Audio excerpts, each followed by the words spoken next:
Everything is Fcked by Mark Manson. Key insights. We all focus on a brighter future for ourselves.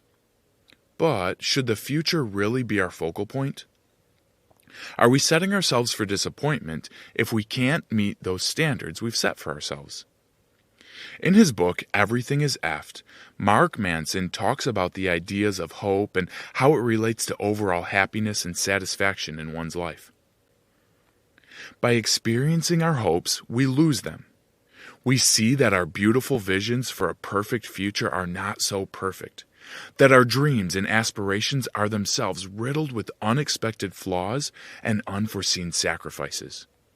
Because the only thing that can ever truly destroy a dream is to have it come true. Mark Manson. With Manson's constructive advice that will change the way you think about the future, you will begin to focus on the here and the now. That's what really matters, according to Manson.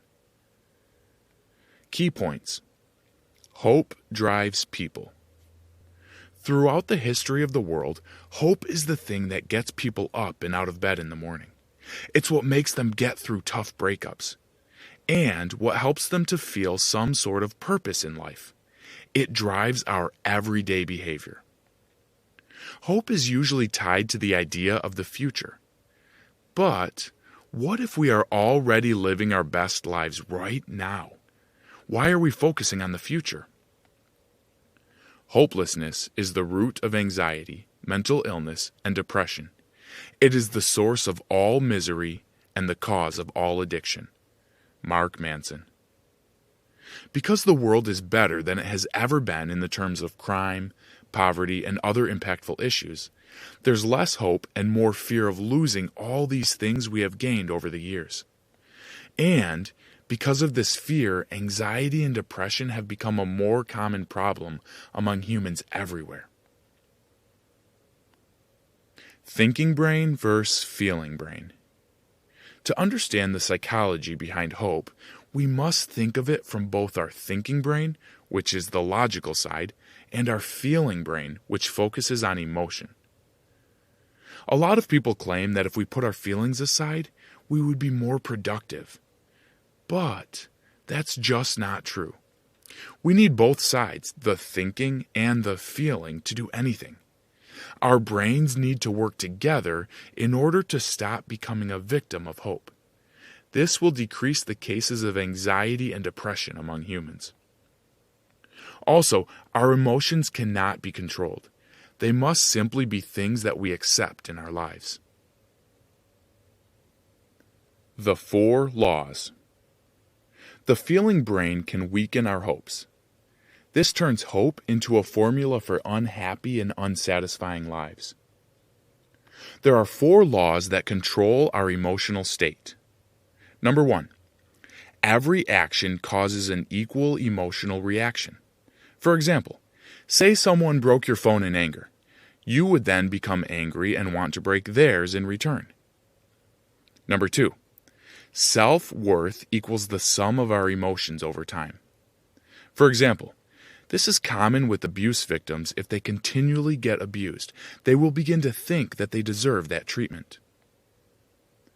Number 3, your identity will stay your identity until a new experience changes it. For example, the abused victim may change their views of abuse once they are treated with kindness and respect. And number 4, people in your circle tend to be like you. For example, as humans, we gravitate towards the people who enjoy the same things as us or have the same opinions. These 4 laws sometimes paralyze us and make us unable to change, which makes hope unattainable. Accept life. Religions are a way that people find hope in their everyday lives.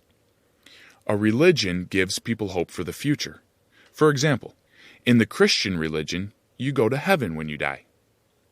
Religions, even when started with good intentions, can often become corrupted by manipulating people into giving money to certain causes or voting certain people into power.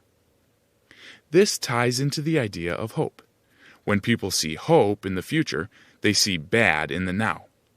A hopeful human is wishing things will change for a brighter future rather than living in the here and the now. The famous German philosopher Friedrich Nietzsche believed that it was important to accept life how it is, with the good and the bad. That way, we can focus on all the wonderful things that are happening in the present. Immanuel Kant's philosophy. Immanuel Kant was a philosopher in the 18th century. His formula for humanity ties into the idea of hope. Act that you use humanity, whether in your own person or in the person of any other, always at the same time as an end, never merely as a means. Immanuel Kant. What this means is you should be doing things to simply do them, not to be benefited from them. For example, you should greet your partner with a hug when you see them because it's a nice thing to do, not because you are expecting anything out of it. This philosophy asks people to do things without the hope of getting something out of it. You must love someone without expecting anything in return. Otherwise, it's not truly love. You must respect someone without expecting anything in return. Otherwise, you don't truly respect him. You must speak honestly without expecting a pat on the back or a high five or a gold star next to your name. Otherwise, you aren't truly being honest. Mark Manson. This is an adult idea, however. As children, we are focused on what we are getting from something or the pleasure of the situation. In the teen years, we begin to develop morals and ways to live. Then, as adults, we take these morals and put them into our everyday behavior to conduct how we live our lives. The pursuit of happiness. The pursuit of happiness, in other words, is the avoidance of things that make us feel pain, discomfort, and difficulties.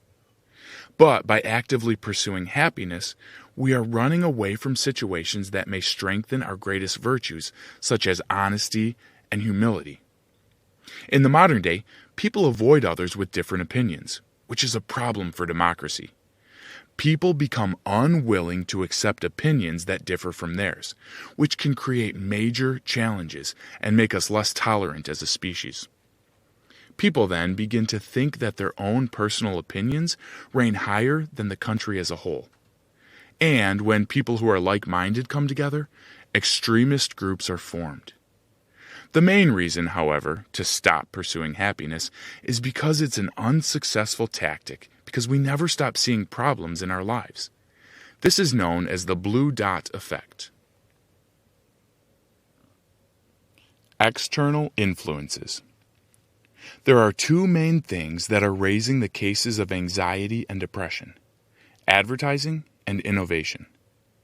Advertisers do not just focus on attracting to the thinking brain, but also the feeling brain. It's not just about how well a product can work for you, it's about how it can make you feel.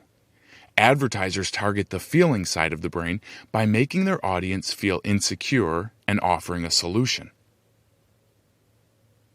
Then there is innovation, which has turned into a diversion in the recent past. When a country becomes a first world country, the advertisers swoop in to give you everything you don't really need. For example, at the market, you can find a whole aisle of chips and junk food. And though these choices seem like you have freedom, the abundance of them usually leads to less freedom because we become hooked on these addictions to our lives. When your life is focused on all of these luxuries and things that don't matter in the grand scheme of things, you are drifting further and further away from the idea of freedom. AI could change our lives. Artificial intelligence is incredible, and it has been making its way into our everyday lives in recent years. Some see it as a threat, but it could also be the best thing that has ever happened to us. Unlike AI, humans do not have fancy algorithms. We are creatures of chaos who start wars, set fires, and disrupt the system. AI has the chance to help us treat the world the way it should be treated with respect. It has the opportunity to put an end to religious and ideological warfare that us humans are victims of. The main takeaway. Although we have always believed in having hope during all situations, it actually could be harming us more than helping us, creating unnecessary anxiety in our lives.